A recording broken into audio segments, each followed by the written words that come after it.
कांग्रेसी खेमे में फिर से बदलाव के संकेत, लेकिन उससे पहले बयानों के बम ने आवाम को फिर चौंका दिया। क्यों फड़फड़ा रहा है कांग्रेस का दीपक? हरदा ने कांग्रेस को संभाला और सत्ता का स्वाद भी चखाया, लेकिन 2017 से लेकर अब तक हार पर हार और नेताओं पर उठते सवालों ने छवि कर दी खराब। निकाय चुनाव में करारी शिकस्त के बाद सियासी तौर पर कमजोर कांग्रेसी एक दूसरे पर उछाल रहे कीचड़। अब संगठन में बदलाव की मांग तेज, इसी बीच बयानों का बम फिर फूटा।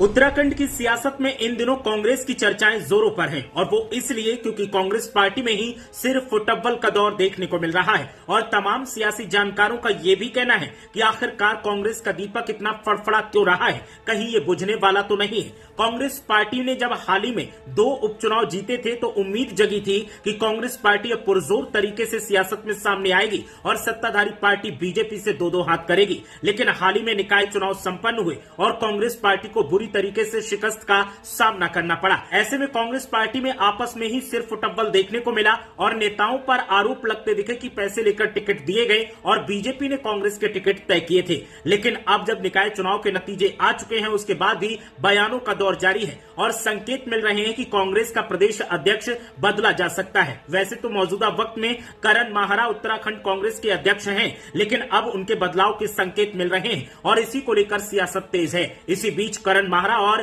प्रीतम सिंह की तरफ से बयान जो सामने आए हैं, उन बयानों ने चौंका दिया है। प्रीतम सिंह का साफ तौर पर कहना है कि केंद्रीय नेतृत्व को अगर कांग्रेस संगठन के बारे में कोई फैसला लेना है तो जल्दी ले लिया जाए, क्योंकि 2027 की तैयारियां करनी है और अगर देरी होगी तो ऐसे में कार्यकर्ताओं का मनोबल टूटेगा। ऐसे में केंद्रीय नेतृत्व को जल्द से जल्द फैसला लेना चाहिए। आप सुनिए प्रीतम सिंह ने क्या कुछ कहा।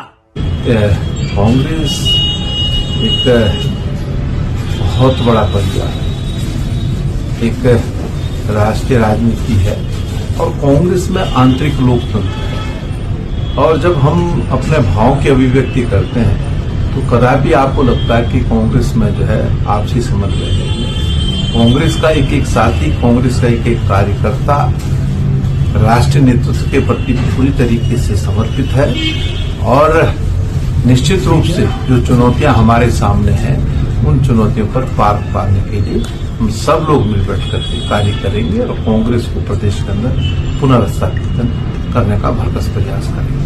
तो सुना आपने, प्रीतम सिंह का साफ तौर पर कहना है कि जो भी फैसले लेने हैं जल्दी लिए जाएं। लेकिन इधर करण माहरा का भी साफ तौर पर यही कहना है कि कांग्रेस पार्टी कमजोर स्थिति में थी, तब उनके हाथों में कमान आई थी और उन्होंने कांग्रेस पार्टी को सियासी तौर पर मजबूत किया और पार्टी को चुनाव लड़ने लायक बनाया। इसीलिए अब तमाम नेता प्रदेश अध्यक्ष बनने की चाहत रखते हैं। जो भी प्रदेश अध्यक्ष बने लेकिन पार्टी के हित में काम करे। इस मौके पर करण माहरा ने कहा कि मैंने 2 उपचुनाव जितवाए हैं और अभी निकाय चुनाव जो संपन्न हुए उनमें भी पार्टी की स्थिति काफी अच्छी रही थी।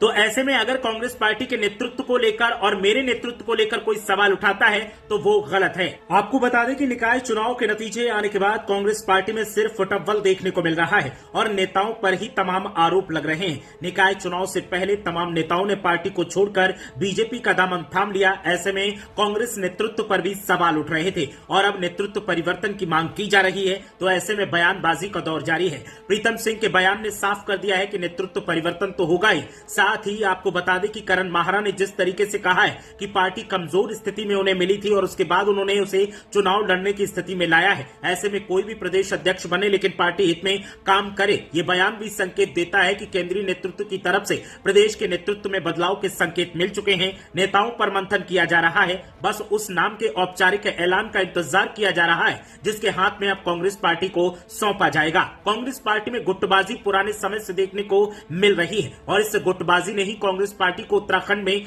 कमजोर किया है और इसी का नतीजा है कि 2017 विधानसभा चुनाव से लेकर अब तक कांग्रेस पार्टी ने जितने भी चुनाव हुए हैं उनमें हार का ही सामना किया है, सिर्फ 2 उपचुनावों को अगर छोड़ दिया जाए तो। ऐसे में अब देखना यह है कि 2027 विधानसभा चुनाव से पहले कांग्रेस पार्टी में किसे नेतृत्व की कमान सौंपी जाती है और वो कैसे कांग्रेस पार्टी को संभालते हुए 2027 में कुछ अपना मैजिक दिखा पाता है। उत्तराखंड में कांग्रेस पार्टी अब लंबे समय से जीत का इंतजार कर रही है। ऐसे में हर किसी को यही उम्मीद है कि जो भी नया नेतृत्व बनेगा और जो भी नेतृत्व को संभालेगा वो उत्तराखंड में कांग्रेस की स्थिति को मजबूत करेगा और 2027 में कांग्रेस पार्टी सियासत में जरूर वापसी करेगी।